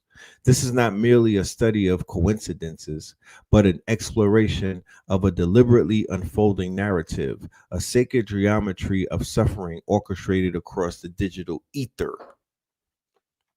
The ritualistic cadence of these events, Charlie Hebdo in 2015. Who remembers the Charlie thing? Who remembers the Charlie thing? So we could have I want everybody to somewhat be on a similar page for the Charlie thing, right? Because that was a big story.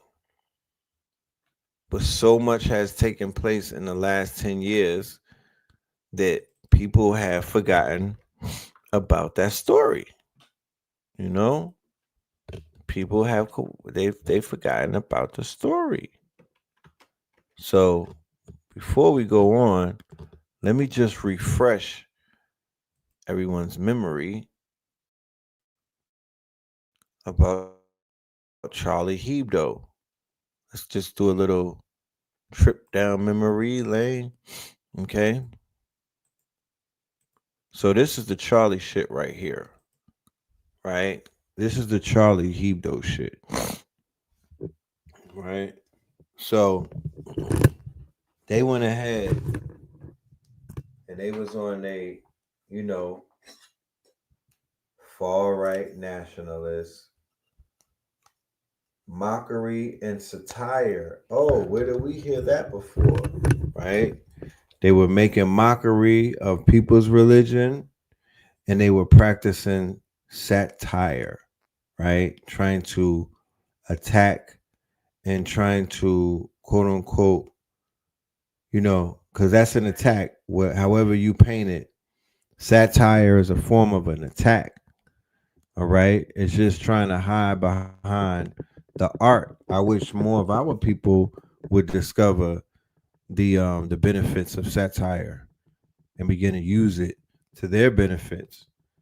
But this was the Charlie thing. This was a big to do, especially out there in the UK, right? France and other places, because this was a publication that a lot of people did not agree with before the tragedy. After the tragedy, everybody was acting like this was the most upstanding publication and that everybody had to read it and get down with it. They literally twisted people's arms into saying, "We are Charlie." So there was this whole thing where they had a chant going on and they had a mantra going on and they had people chanting, "We are Charlie."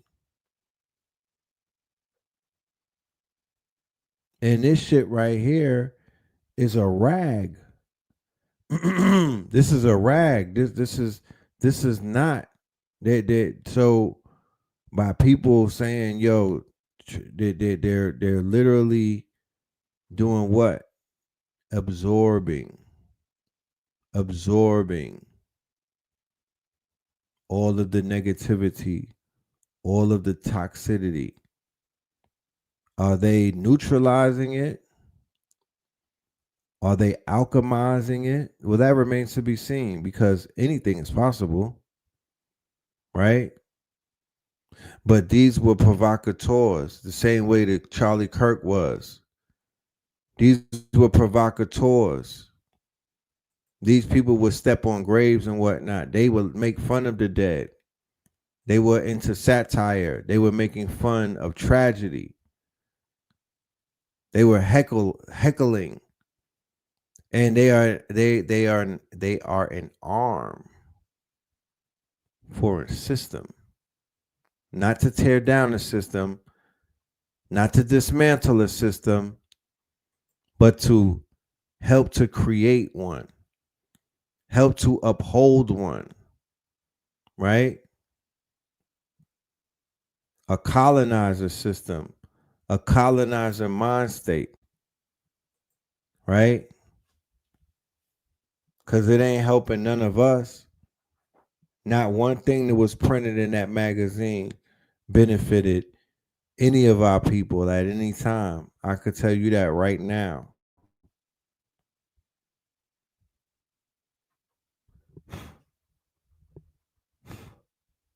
So this was exactly 10 years ago in 2015. We're in 2025, right?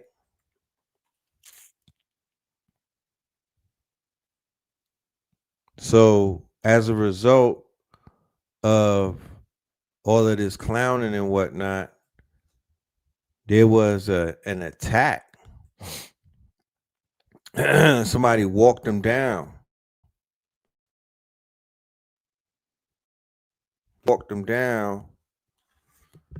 And yeah, they turned them into murals. You know, they got something on HBO, 3 Days of Terror, the Charlie Hebdo attacks. But whatever the case was, somebody walked them down and they put that shit to an end. You know what I'm talking about? They put it to an end. I'm assuming there's 2 Algerians, which would be, you know, that'd be Moors and whatnot. 2 Algerians. So after that situation, it made the magazine even bigger. And then it started the xenophobia campaign to the point where Paris is burning right now. As we speak, it's falling right now again. Okay? Paris is falling 10 years later. The people in the streets, they're protesting against the immigrants, the Africans, and other people. So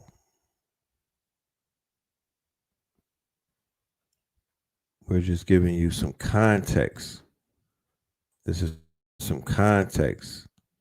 These are the people right here that were the artists in the Charlie Hebdo attack. Okay?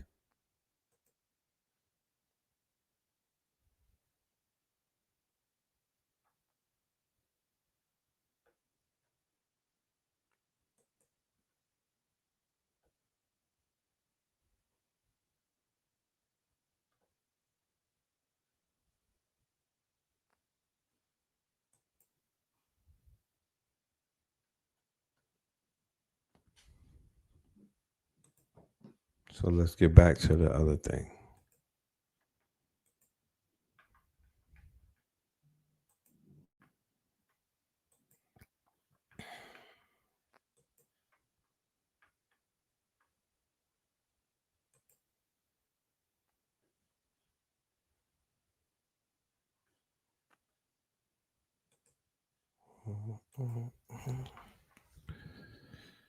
All right. The ritualistic cadence of these events: Charlie Hebdo in 2015, George Floyd in 2020, and the projected symbolic elevation of Charlie Kirk in 2025 suggests more than mere happenstance. Each 5-year interval marks a profound rupture, a societal quake that reshapes the ideological landscape. These aren't just dates. They are perceived as nodal points in a greater unfolding spiritual war, each martyrdom fueling the next stage of a complex collective hallucination. Digital nationalism, as examined here, transcends conventional political affiliation. It operates as a nascent religion, its adherents forming congregations in encrypted chat rooms and viral threads. The internet is its cathedral, social media its liturgy, and shared narrative its scripture. In this new faith, traditional deities are supplanted by figures whose lives, or more profoundly, whose deaths, are perceived as sacrifices. Their stories twisted and amplified into parables that solidify group identity and demand unyielding devotion. The lines between political ideology and spiritual zeal blur into a indistinguishable, potent blend. Central to this emerging theology are elements of apocalyptic prophecy. Each event is interpreted by adherents as a harbinger of a cataclysmic shift and end time scenario from which a new nation or purified society will emerge. By a show of hands, how many people are familiar with these narratives and these conversations in their surroundings or in their society or their networks? How many people are familiar with this whole apocalyptic, the apocalyptic prophecy, the Bible thumping, and things of that nature? This narrative often involves a struggle against perceived external evils and internal impurities, casting the events as divine interventions in a cosmic battle. The transformation of these figures into martyrs is a grim study in manufactured sainthood. The journalist and cartoonist of Charlie Hebdo, slain for satire in 2015, became symbols of free speech and Western resolve against radicalism. Their defiance cast as a sacrificial act. George Floyd, whose death under the knee of an officer in 2020 sparked global protests, was consecrated as a sacrificial lamb for systematic racial injustice, his image a rallying cry for profound societal change. Charlie Kirk, through living, is increasingly positioned by certain factions as a prophetic figure, an intellectual martyr besieged by ideological enemies whose future persecution or symbolic death in the crucible of public discourse is already anticipated as the final necessary sacrifice to usher in a desired conservative socio-political rebirth in 2025. Their individual tragedies become collective sacraments, binding the faithful in a shared, fervent vision. Now, keep in mind, Charlie Kirk and George Floyd share a birthday. I repeat, Charlie Kirk and George Floyd share a birthday, how many people in the audience would hate on somebody born in a birthday? You know, I share a birthday with King Charles and Boozy Bad. That is the quote unquote that's the dexterity of the polarities of people that I share my born day with. And I'm, you know, I'm like, I'm not easy on the trigger when it comes to people born on my birthday in the way that I critique them. Cause it's almost like, you know what, fam? I get it. You know, we born on the same day, my nigga. I get it. I'm healing though. I'm healing. I used to think like that, but I'm healing now. So I understand what you're doing, but I'm a heal sophisticated savage. So why would Charlie Kirk talk about somebody who obviously he had to see that this man was born on his birthday? I mean, he couldn't be that oblivious to the fact going through all of his rants about George Floyd, right? That's just weird to me. But now you're tethered to a man who, if anybody is a adherent of any type of biblical law, you're gonna see that man when you make it to the other side. George Floyd gonna open up the gates, not the other way around. You know, you're not opening up the gate for George Floyd. You know, he's been placed there by thousands of black churches and all type of people gave him his seat and whatnot. So it's just it's crazy how people are tethered in life and death, right? But they literally share a birthday.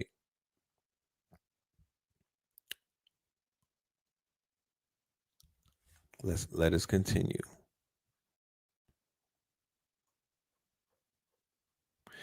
Here it goes. The pattern emerges.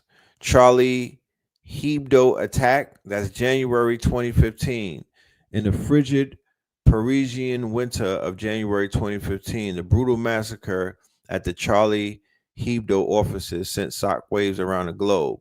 Cartoonists and journalists, targets of extremist violence, were executed for satirizing religious figures. The rallying cry, Jesus Charlie, emerged, ostensibly a global affirmation of free speech, yet it quickly became a potent symbol for burgeoning digital nationalism. Across Europe, the tragedy was leveraged by far-right factions to stoke anti-immigrant sentiment and consolidate nationalist ideologies under the banner of protecting Western values. Charlie Kirk assassination. The prophetic 5-year interval culminates. Well, number two. Hold on. We first was Charlie, then we got George. 5 years later, almost to the month, May 2020 witnessed the horrific murder of George Floyd by Minneapolis police. His final agonizing moments under the knee of an officer ignited a global wildfire of protests against systematic racism and police brutality. However, this eruption of grief and demand for justice was met with a swift and vicious counter-narrative. White nationalist groups and anti-government militias seized upon the ensuing unrest, weaponizing narratives of societal collapse and racial purity. They mobilized both online and in the streets, transforming a plea for humanity into a perverse justification for their own extremist agendas. Then you had Charlie Kirk. The prophetic 5-year interval culminates in September 2025 with the assassination of prominent conservative activist Charlie Kirk at Utah Valley University. Details remain murky, but within hours of the shooting, a meticulously orchestrated campaign was unleashed across digital platforms. Kirk, already a controversial figure, was instantly canonized as a martyr for Christian nationalism. The event was framed not as a tragic loss, but as a divine signal, cementing his image as a persecuted saint whose death demands ideological vengeance and absolute loyalty from his followers. His martyrdom quickly became the foundational myth for a militant theocratic movement. Okay, so the book Project 2025 is like a manual for them. It's like a Bible. It's like a book by like Biggie said, a step-by-step booklet for you to get your game on track and not your wig pushed back, right? But the real life flesh in flesh is Charlie. It's Charlie. He has the words that are alive. He's the deification because he's that whole thing in the flesh for them, right? And now he's no longer here. Whether he's at Valhalla watching Netflix or he's knocking on the underworld's door, getting his heart weighed.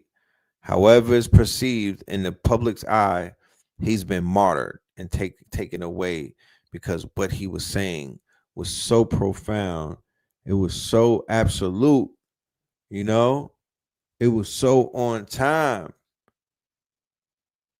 that people have now become drunk and intoxicated with a hatred that was inherited because they're plugging into a program of propaganda, of ritual magic, of blood moon magic that's capturing the minds, the hearts and the minds of the people in ways that this one is a clean getaway. All right, the ritual calendar of 2025. Between Kirk's assassination in September and the triple eclipse sequence of 2025, religious networks across the globe exploded with apocalyptic fervor. The blood moon in March, seen by many as a harbinger of war and divine judgment, was quickly followed by the profound symbolism of a total solar eclipse in August, interpreted as a sign of imminent social upheaval. The sequence culminated with a total lunar eclipse in November, sealing a powerful astronomical trinity the religious fundamentalists declared to be a definitive confirmation of biblical prophecy and the unfolding of end times. Right? So for a group of people that tells you don't look at the stars, don't do anything with the cosmos, they are paying full attention to the alignments. They are paying full attention to the blood moons and the eclipse. That is something that they are paying all homage to.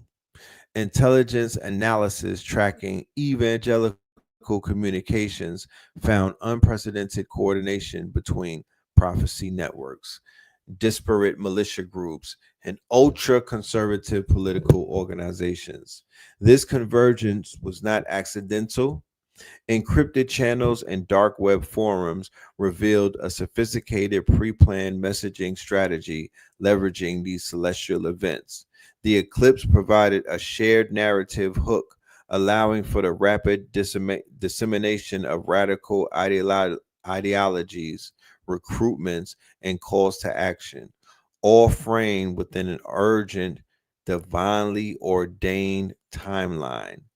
Key phrases like the seal broken and eclipse protocol activated surged across these platforms, pointing to a meticulously orchestrated campaign.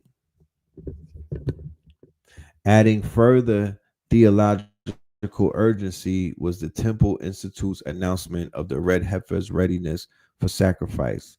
Intercepted communications detailed the logistical challenges and the immense symbolic weight placed on this act by certain factions.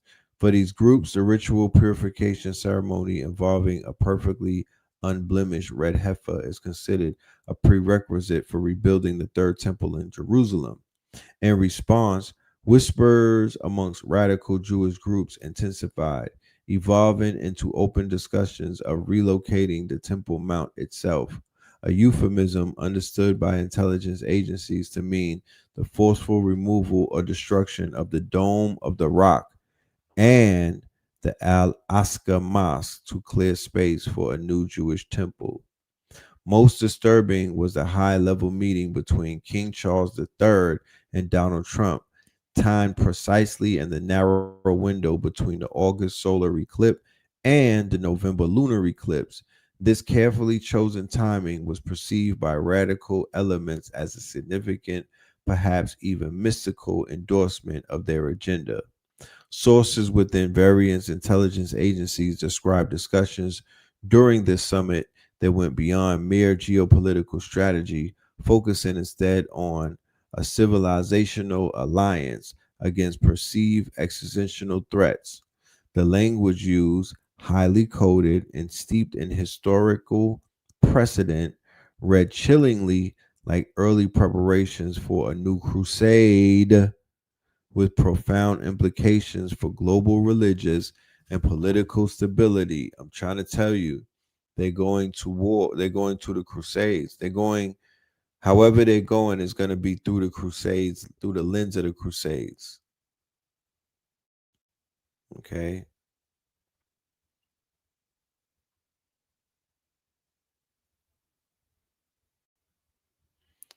So prophecy networks are being activated following Kirk's death. They're sending out signals. Third martyr confirmed. Eclipse protocol activated. The seal is broken, right? And then they went ahead and they did their thing with their cow, right? So the trolley, once again, the etymology, just to always be clear when we see these things. The diminutive trickster, the underdog, its military code name is the enemy Viet Cong in Vietnam. The digital altar, following Kirk's assassination in the triple eclipse sequence of 2025, intelligence agencies noticed a dramatic acceleration in online phenomenon previously dismissed as fringe. The internet has solidified its role as an unprecedented functioning altar for chaos magic. What began on platforms like 4chan, Poll, and early Reddit communities as ironic meme creation has demonstratingly evolved into a genuine, globally synchronized religious practice. Pepe the Frog, canonized as Kek, the ancient Egyptian deity of primordial chaos, now commands genuine devotion from an estimated 5 to 7 million active participants across forums, encrypted chat groups, and dark social media channels. Groups like the Groypers, alongside elements of the Boogaloo Boys and QAnon adherents, are no longer merely political activists. They are functionally digital cultists performing daily rituals of mockery, harassment, and viral amplification. Each repost of a clown world meme on Gab or Telegram isn't just engagement, nah, it's an offering. Each coordinated copy, paster, or shared slogan like Trust the Plan functions as an incantation. Researchers at the Fictional Center for Digital Extremism Studies documented Operation Veritas in the late 2025, where mass reporting campaigns against mainstream journalists were explicitly termed digital blood sacrifices within private Discord servers. These acts of trolling and algorithmic manipulated feed what they term the fascist egregor, a collective psychic entity sustained by human attention, algorithmic amplification, and manufactured outrage, manifesting increasingly in real world political and social destabilization. Every click, every share, every angry response generates psychic energy that strengthens these digital egregor. It's chaos magic operating at an unprecedented scale, actively shaping electoral outcomes and even inciting real world violence. We've moved beyond mere propaganda. This is mass psychological warfare dressed as irony. And that's Dr. Sharon Chin. Dr. Sharon Chin.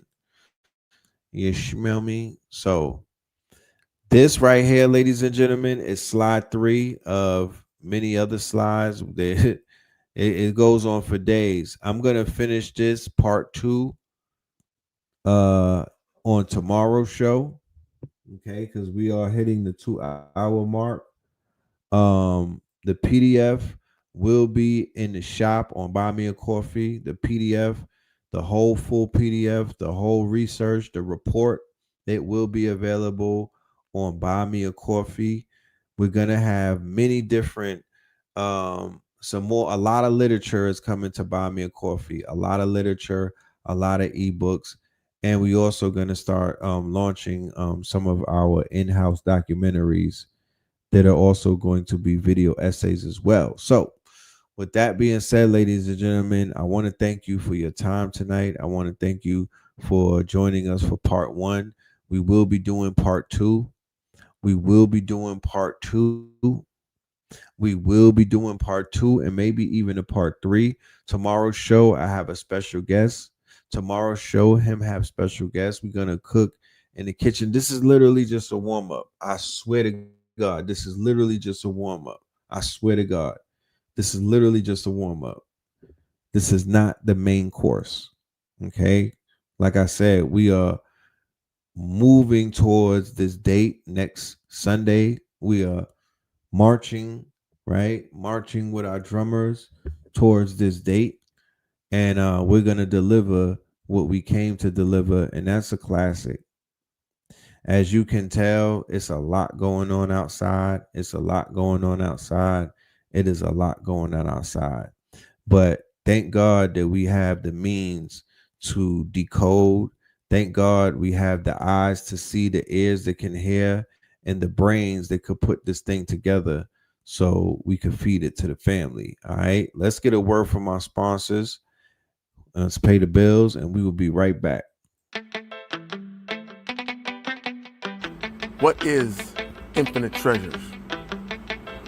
Like all things born out of the genius of necessity, infinite treasures in the spirit of the ancient earth keeper tradition of Kephara, the scarab beetle. We gather all manner of earth relics, high energy hand-picked crystals, stones, minerals, and pure metals, and weave them into sacred geometric forms that elevate consciousness. 30 years of research and development have revealed secrets to creation. Sacred geometry is the structured form of mathematics that brings about manifestation. Laws that manifest on Earth can also transcend through space and time.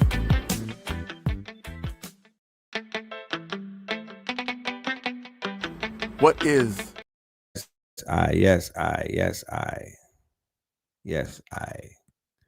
All right. Like I said, make sure y'all are in the building for MAGAFest Destiny. Make sure y'all are in the building for the MAGAFest Destiny. That is going to be on Sunday. And then we have on November 1st. All right. Check this out. The gods of intelligence aren't myths. They're here. Artificial intelligence is rewriting the rules of power right now. Will you master it or be mastered by it? Most are drowning in AI hype, hesitating, confused, while the future slips into the hands of those who act first. That's why Blackmagic 363 presents AI Masters, the Gods of Intelligence, with Seven Bomar and Red Pillar, two visionaries revealing how to align with AI to elevate your life and unlock true power. Seats are limited. Energy is high. History is unfolding now. Click below and reserve your spot for AI Masters, the Gods of Intelligence. The future belongs to those who move first. The gods of intelligence aren't myths. They're here. Artificial intelligence is... That's right. And also, ladies and gentlemen, remember, we do have the replay for Pay Us in Crypto featuring Red Pill and our good brother Chicago Bitcoin. That is an 8-hour masterclass that we have with an accompanying book, an ebook called Pay Us in Crypto. So please take advantage of that. The information in that book is timeless. You are so early. You have no idea. We want you to get paid in that crypto. We don't want you to lose out. We don't want you to try to play catch up. We don't want you to be living in no type of lack, especially with the way things are headed and the way shit is being shaped. You want to get that crypto. So make sure y'all tap in. Pay Us in Crypto. Thoughts on Jay Electronica's new album. I heard the album one night when I cooked up one of these commercials that are crazy. So I was using it as inspiration and fuel, but I can't remember no rhymes from the album to spit back to you. But I got to listen to it maybe 2 more times. But shout out to Jay Electronica. Peace, love, and light to the family. Pay Us in Crypto is the song that we'll be leaving with. We look forward to seeing you Melanin Monday, mañana. We got a big one prepared and planned for you. Make sure you tap in. Hit the like button, hit the comment button, and hit the subscribe. Peace, love, and light. And hit the buy me a coffee. Support the channel. Love and light. Red, blue, purple light, friends. Red, blue, purple light, friends. Facts. Red, blue, purple light, friends. Red and blue, purple light, friends. Facts. Get to know the ledger, sacrilegious Sunday to Melanin Monday. You can get to know the ledger, my love. Just open your third eye on Thursday. Lord, the food, the art, the clothes, the Vatican's getting exposed fast. We put the show on the road. You better stay on your toes. I was till the land focused on the ego. Then I opened my heart, let go of the ego. Grand after grand, we're stacking up these C notes.